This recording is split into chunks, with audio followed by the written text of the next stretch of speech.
Hey guys, Jared back. I got a neat little game for you guys today. It's a strategy game. It's a really difficult, challenging strategy game called Medieval Wars. Obviously, it's got some lame sound, but it's the medieval times, so of course it's going to have some lame music. You can, of course, always turn the music off by jumping into settings. In fact, that's probably what we'll do.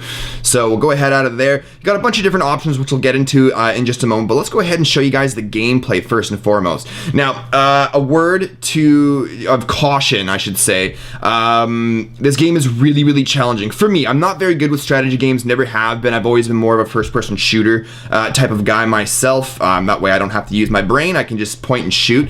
But the strategy game, this particular one, I find to be really challenging. I have beaten, I think, maybe 2 levels now. But if I was to make a recommendation to HeroCraft, the developer of this game, you guys really need to bump down the difficulty. I shouldn't be experiencing this type of difficulty until at least like the 10th level or way further on in the game. Having it this difficult might turn off a lot of people in the beginning. That said, again, I'm not very good at this strategy type game, so you guys might be a lot better than I. So let's go ahead and show you how the game works, the mechanics of it. So you're the English, which is basically all the red territory, and of course you have your banners, which are red and gold. Now you move your guys around by highlighting them, and then of course you can see the different territories surrounding them have start pulsing. So I can go ahead and move my guys on over there, hit the action button, and it moves on over there. So you can have as many moves as you want per turn, or as you can see, I should say 1 move per force per turn.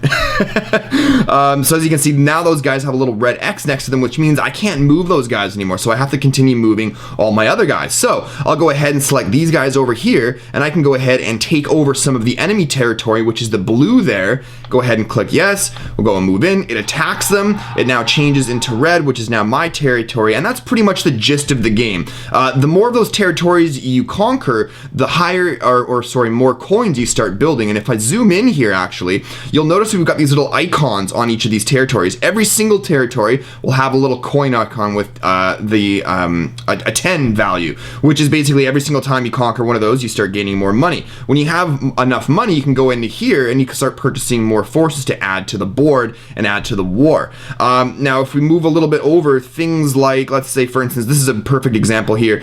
This particular territory has a little castle there, as you can see. So that, or any force that's in that territory will have a bit of a defense bonus. So when enemy forces come to attack you, you can hold out a little bit longer, potentially winning and killing those guys. So obviously each particular battle has objectives in them. There's side objectives, which gives you extra points, and then there's obviously the main objective. And in a lot of these, the main objective is, you want to take over as many of these territories as possible. Now again, in some of the previous levels, this is sort of a one-off level. I have had some great difficulty with it. Some of them to me seem almost impossible to beat until I try the 50th time, and then I finally win, and I'm like, how did I do that?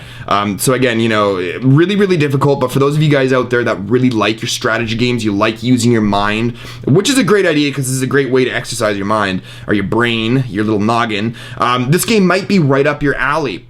And each particular battle does take about, at least it takes me between 15 to 20 minutes at the least. Again, you guys might go a little bit quicker. So then you can also click on these guys and you can see what type of forces are in each particular one, and you can use that information to determine which one of your forces you want to attack them so that you don't get them killed and lose forces, and you guys get the picture. So plenty of maps for you to choose from, plenty of different guys for you to start purchasing, like the different forces. They do have cooldown time, so if I was to purchase that guy, there would be a bit of a cooldown period, so you have to be very strategic. Now that we've got the hourglass there, I can go ahead and tap that. Now it's the enemy's turn, or France's turn, as you can see. And so they start moving around. Generally, the enemy's turn always takes a little while, so if you want to, instead of waiting for them to do all their things, you can tap on the screen, and then it'll fast forward everything, and it's now my turn. Now I'm not going to go ahead and carry on with the game here because I guarantee you're going to see me lose, and again, these games take anywhere between 10, 15, 20 minutes long. So what I'm going to do is actually press the pause button. Some different options down here. You can always restart that particular match, or see your different objectives, mission objectives, and so on and so forth. But I'm going to go back to the main menu here. we'll show you some different things. There's some different options, so you can unlock any of these. So right now, currently, I'm fighting Great France, but if I wanted to, I can unlock Excalibur, Great France, and the Crusades battles, or campaigns, if you will, and then just jump straight into different ones as we go. Go ahead and click on this, and here's the different things. So if you wanted to, there will be a tutorial at the beginning of the game. It's a long tutorial, but it's very important that you read it so you know and understand all the different things, which is basically what I'm explaining to you guys mostly. But there are little things here and there that you will really need to pay attention to in order to take advantage of those to win the game. We can also additionally play against the computer. You can set it up, you know, the different sort of options, you know, do you want unlimited turns and so on. You do have to make some purchases for that though. Or if you wanted the 2-player hot seat, so 2 people at one time can play this game, which I think is kind of a cool idea, especially on a tablet. So if you guys have some time to kill, you know, 2 people can sit there and play the board.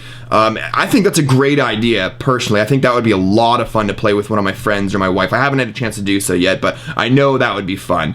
And of course we have leaderboards. You've got some sounds, limited options and sounds, which is what I like. A couple of different, or 2 different languages for you to choose from. And of course you can create an account to sync up to the cloud and so on and so forth, make some additional purchases and things like that. But anyways, guys, that's it for Medieval Wars. Or was it called Medieval Wars? Oh boy, I've already forgotten. Yes, I was right. Medieval Wars. That's it for this one though, guys. I recommend you guys try it out. It's free in the Play Store. It's a lot of fun, really, really challenging. Like I said, I wish it was a little bit less challenging, but that's just for my benefit, not for your guys'. You guys probably need it to be as challenging as it is to keep it entertaining. Anyways, guys, hopefully you like this video. Hopefully you like this game. If you did, click that likes button down below. Maybe we'll show you guys some more strategy games in the future if you guys are interested in these. But anyways, if you guys are new to the channel, subscribe for more videos. But thanks for watching as always, and we'll see you in the next one. Cheers, guys.